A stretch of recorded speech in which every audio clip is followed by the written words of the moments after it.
A tale of two movies, Scooby-Doo 2002 and Scooby-Doo Monsters Unleashed. One set out to prove to the world that yes, Mystery Incorporated can be cleverly adapted to live action, preserving the legacy of each character with the perfect balance of a gripping narrative and cheesy borderline cringe humor. And the other sought to take a huge shit on that, boiling the flavor out of everyone and everything that made the first movie so special. I'm just kidding, the second movie still is a really good time, but I found myself laughing less at the jokes and more at the wacky decisions that the creators made. My expectation going in was, oh, this'll be fun, lots of memes, you got Matthew Lillard, bad Scooby-Doo CGI, what could go wrong? But coming out, I felt like I had seen alien technology or some advanced computer algorithm when looking at how chaotic or hit or miss their approach to the sequel was. Before we get into it, let me clarify. I really cherish both of these movies, and I'm excited to return to them in the future, so take my super critical comments with a grain of salt. My God, it seems as if I've become ludicrously intelligent. The most important aspect of a Scooby-Doo story, even more so than the mystery I'd argue, is the characters. Basically every movie, show, or series from the 13 Ghosts of Scooby-Doo all the way to Velma depend heavily on their characters to deliver important story details, not to mention information about their own character development. This was a big concern at the time, and we've seen even recently how difficult it can be adapting certain cartoons to live action.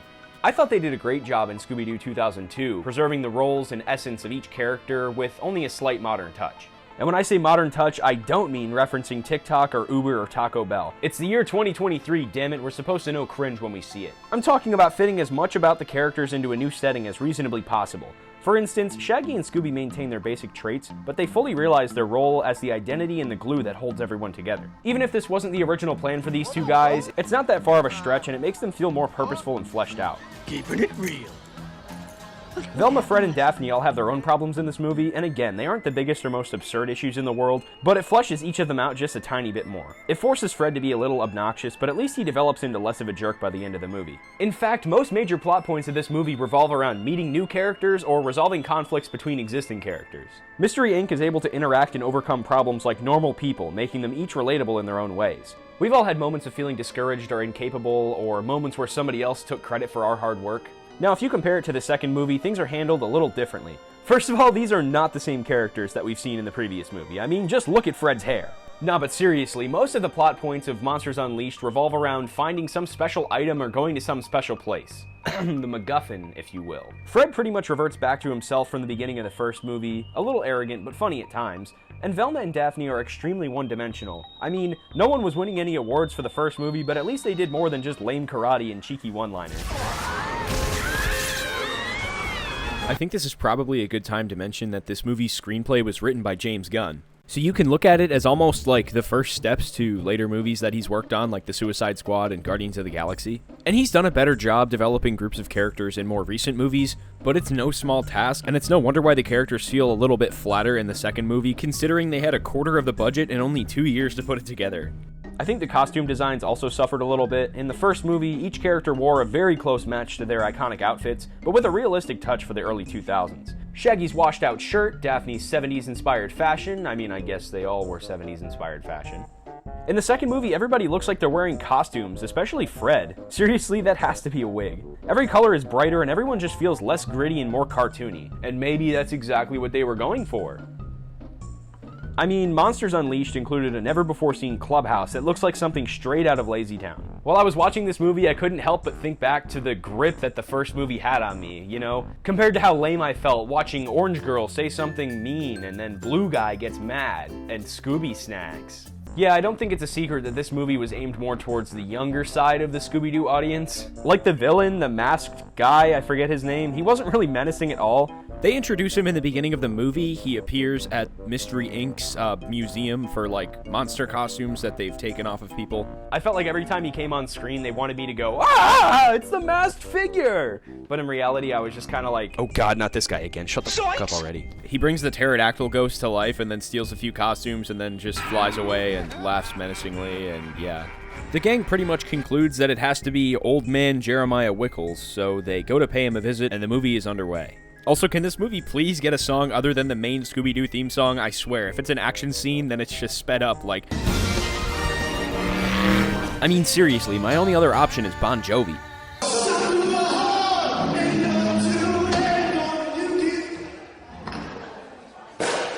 And the twist villain wasn't even anything remotely predictable. I saw this movie at least a handful of times when I was a kid, and I still couldn't guess the twist at the end of the movie.